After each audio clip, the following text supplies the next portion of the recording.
Hello, I'm Sycuan Chairman Cody Martinez, and on behalf of Sycuan's Tribal Council, I would like to share some important and interesting insights with you regarding Native American sovereignty, the role of tribal governments, and show how tribal gaming is very different than commercial gaming. It's the responsibility of all tribes to continue to educate everyone on sovereignty, and not just the public at large, but also our tribal youth, so it's ingrained in their core understanding of who they are and what they will be protecting when it's their time to lead. To have a better understanding of sovereignty, it's important to know that Native American tribes are nations operating governments. We take tremendous pride in sharing Sycuan's rich history and clarifying the role sovereignty plays on and off the reservation. Tribal governments take its casino revenue and provide essential government services such as water, healthcare, housing, educational, and many other opportunities for our people that were non-existent up until our ability to fund these programs ourselves with gaming revenue. Sovereignty is the inherent power of a nation to govern itself, and Indian tribes existed as sovereign governments in a free and independent existence for thousands of years before Europeans stepped foot on this continent. The Kumeyaay presence in the San Diego region dates back well over 10,000 years, closer to 12,000 years. The tribal way of life began to really change with the first arrival of the Spanish in the 1500s. The Kumeyaay way of life was forever altered when the Europeans landed, but each subsequent period was no better. Up and into the 20th century, they were moved to the outskirts of the county, pushed into the rocks, as it's been referred to, and they were able to live a meager life on the fringes of society for a couple hundred years. Native Americans endured constant, unimaginable hardships and were disenfranchised within their own original lands and forced to live in areas that provided little or no opportunity. Sycuan happens to be a reservation that was established by executive order by then President Ulysses S. Grant in 1875. Sycuan's federal recognition stems from that executive order. But life on the reservation was difficult. People who had prospered, governed, roamed free, and cultivated the land for thousands of years were now isolated and trapped within a vicious cycle of poverty. We made do with what we had, but no one sat back and got welfare waiting for the casino to open, like some people think. In 1983, someone approached our chairman about opening up a bingo hall. Nana Sandoval, credit should be given to her. She's the one that took the chance. We didn't know what was going to happen. Through hard work and determination, we got where we're at, and I'm proud of that. Sycuan has been a trailblazer in terms of tribal gaming issues, and we're proud that our casino and tribal government are so well respected across the country.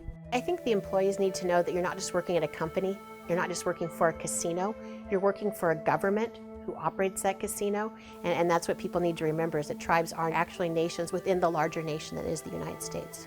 In fact, the U.S. Constitution recognizes Indian tribes as distinct governments, and gaming provided an opportunity for tribes to achieve self-reliance. In the very beginning of Indian gaming, tribes were really looking for a way to bring some sort of economic development to their reservation.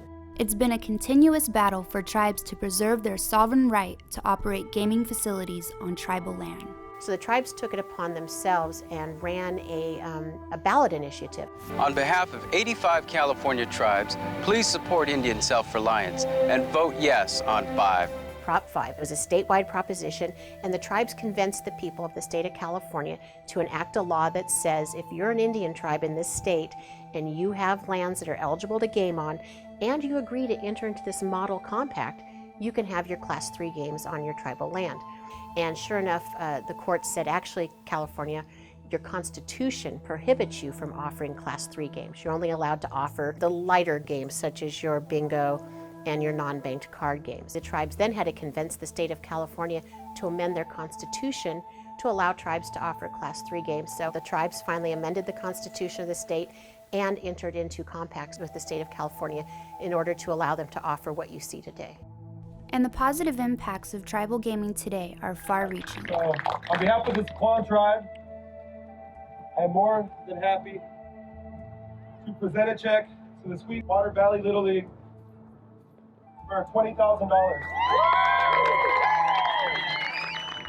Tribal gaming generates nearly $10 billion each year for California's economy, while providing over 50,000 jobs across the state 90% of which are held by non-Native Americans.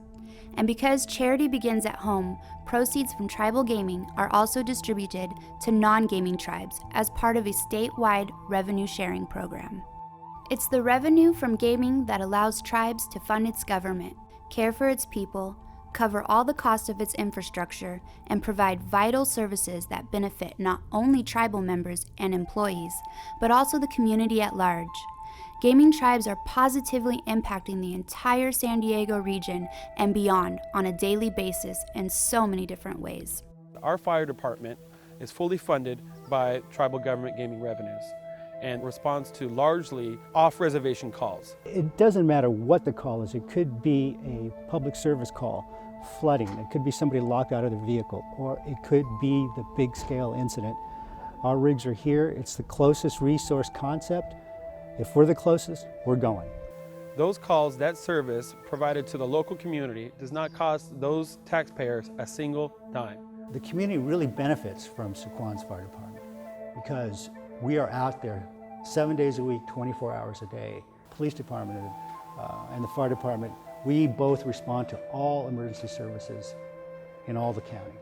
Sycuan is proud to be able to offer these protective services and do our part as a responsible government and a good neighbor. Here at Sycuan, I mean, they truly do put public safety first.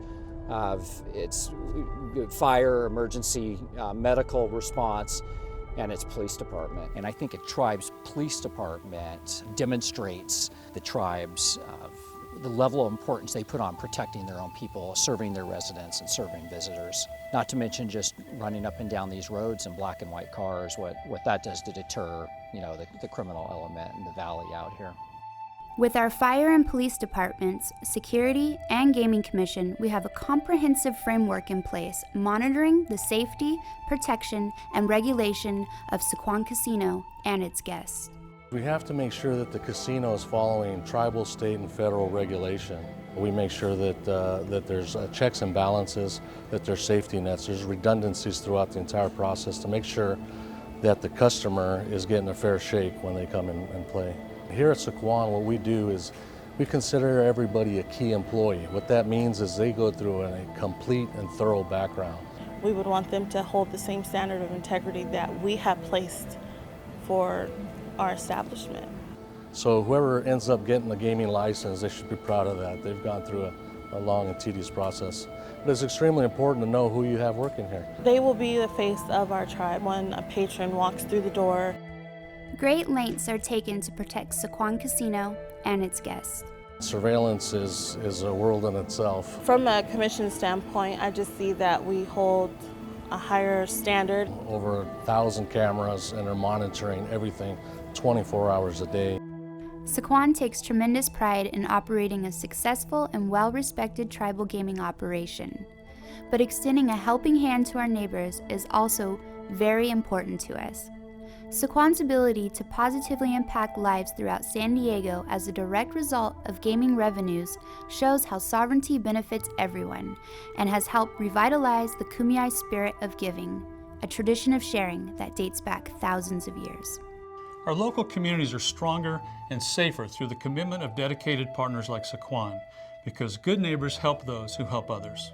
The tribal government's philosophy is really to help take care of those who are in need. We're fortunate to be able to give back to the community. It's something that the tribe takes very seriously and they're committed to.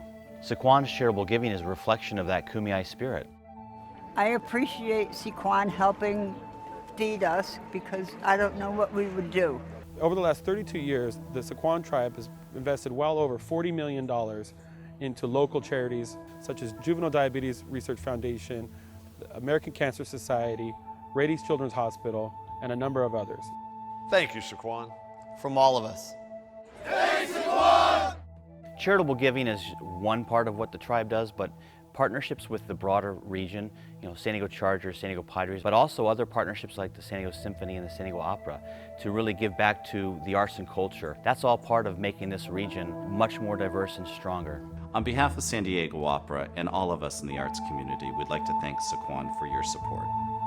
In addition to impactful community outreach partnerships, Yeah, we love Sycuan! Go Padres! Woo! Revenue from gaming has also allowed Sycuan to fund vital educational and cultural initiatives that allow us to maintain the balance between governance, economic development, and staying connected with and sharing our history and traditions. We would not be able to do all of these things without sovereignty.